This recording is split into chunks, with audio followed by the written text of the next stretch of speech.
Birds flying high, you know how I feel. Hello and welcome to Beer Addict Education, where today I'm going to talk to you about another small experiment that I have made. This, ladies and gentlemen, is my cucumber and ginger saison. The grain bill is actually the same grain bill that I spoke with you about a few weeks ago. I'm going to post it below, but basically it's a mix of two-row, Maris Otter, Vienna, Carafoam, and yeah, that's pretty much it. Hops, like again the Sorachi Ace, and the other ones that were there, I believe it was Northern Brewer, like we talked about. But the main thing about this beer is what's added post-mash and, in fact, post-primary fermentation. I generally am a fan of adding things to secondary. I've never had an issue when I add to secondary, and I've had problems, whether it be infection or something to do with the yeast getting a little funk on if I add during the primary. So I like to stick with the secondary. And this beer is actually the second attempt at one that I made with again, my friend Simon. And this one I added the ingredients myself. Last time it was him. It's a mix of English cucumbers and confide ginger, basically like dried out ginger that's covered in sugar. I bought store brand, I didn't make myself. But I added 70 grams of confide ginger, and 3 complete English cucumbers. Now, I didn't care about tannins escaping from the sugars to make this kind of a cloudy beer because it's a saison, in fact. As you can see, it's got. I actually just got this glass. I really wanted this type of glass, so I went out and got it. This beer's got a great head, fairly good retention, small amount of lacing in the glass. Probably helps from the Carafoam. Man, in the smell though, it's really two layered. I'm going to explain how I actually add to the secondary after a little bit of a tasting. So the color, it's hard to see, it's very dark orange, very unclear. I actually think because this is one of the more recent and first pulls from the keg itself, that there are some cucumber particles floating in there. Kind of nice, you know, I'm getting my fruits and veggies through beer, because that's a thing, you know. That's why I make these crazy beers, is like my tomato basil, is because that way I don't have to eat vegetables. Wrong. You still gotta eat your vegetables. Don't lie to yourself. The yeast that we used were a mix of S33 and T58. 50-50, both dry yeast, which we found together add a really nice aspect if you want a good saison. Kind of like a little Belgian-y characters, but still neutral enough to add a clean taste and get all the flavors you want.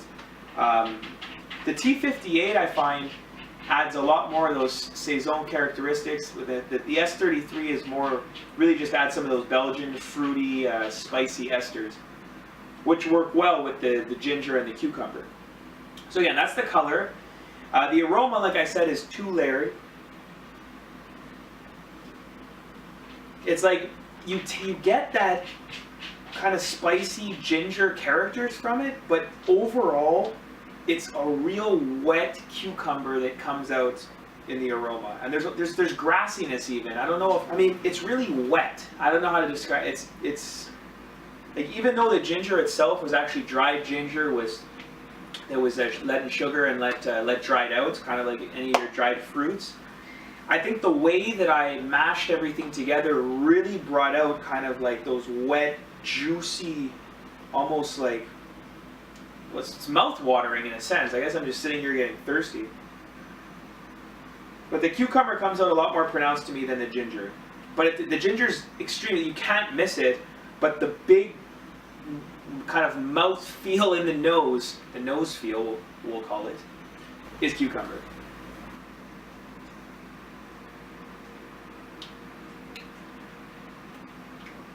First and last thing I get is still the cucumber, but as you're swishing it around your mouth, it's almost a sweet spicy. It's really, I guess, like the candied confide ginger. However the hell. So it starts wet, big wet, kind of sweet but spicy aroma, followed by a mouthfeel of like pretty much just cucumber drink, like mashed cucumber with a little bit of very sugary, like wet ginger, and then it finishes with that dry cucumber skin, really like nicely sliced fine cucumber, not mashed, not watery, and a very sweet. It's almost like a little bit of a caramelly taste at the end. I'm not really sure where that's coming from. That might have to do with the grains themselves. But it's quite nice. It turned out very well balanced. Neither one of the key ingredients overpower. Even though I say that the cucumber is really what's there, it doesn't overpower. It complements, and it's actually, in my opinion, a good thing that the cucumber is more dominant, just because usually you'd think ginger would be. And considering that we use 70 grams in a 10-gallon batch, it doesn't seem like a lot. Actually, sorry, in a 5-gallon batch, that's a lot of ginger. But again, because it wasn't freshly grated ginger, which I've used in the past, which I would never use 70 grams in a 5-gallon batch, this is actually quite balanced. So the way that I made it is, like I said, I bought store confide ginger, 3 English cucumbers. The first time I made this, I grated the skins. I shot out the skin. I shot out the inside of the cucumber, and I actually just boiled the skins, which gave a really nice cucumber aspect. But I had to wait months for the cucumber to come out because the ginger was way overpowering when I didn't add the insides. I thought that the skins is where a lot of the flavor lied, which is where a lot of the aroma lies, which is where a lot of taste lies. But that wet cucumber that I'm describing is not from the skins, obviously. No, it's not. So what I did was I basically cut it up into, well, you cut a cucumber into a ring, and then you cut the ring into 4, and you get these kind of, look like little pizza slice shaped cucumber pieces. And you cut those up, all 3 of the cucumbers, put them in a medium-sized pot, and put your 70 grams of ginger, no, not yet. Start off with the cucumber, fill it up with water just so that the cucumber is covered. You still want the pieces to be sticking out a little bit, but you want there to be like a layer of water just so they're not dry in the pot before you turn on the heat. So then you turn on the heat, keep it to medium, and put the top on. Wait for the water to start to simmer. Once it simmers, take the top off and give it a good mash.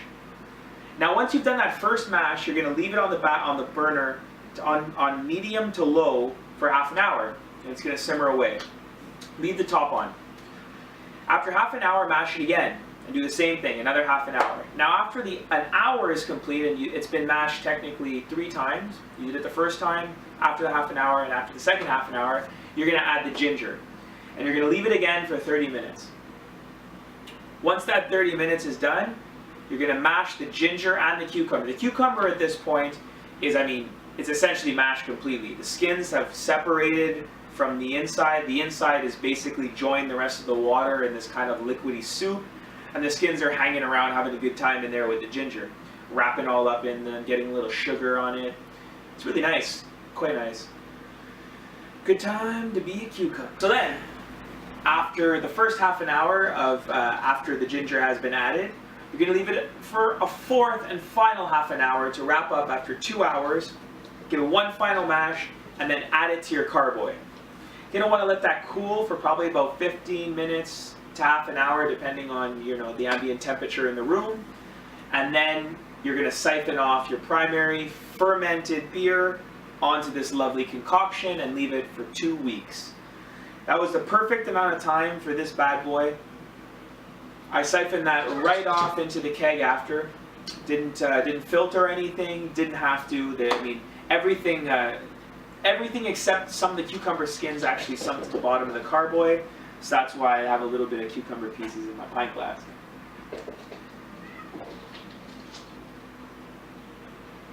This is a great beer. Really refreshing. Unbelievable how actually the mouthfeel and aftertaste is just delicious, really, really good cucumber. Unbelievable. This has improved even since the last time I drank it. I drunk it. You know that drank isn't a word? It's abused. People say it all the time, but you really shouldn't say it because it's horrible grammar.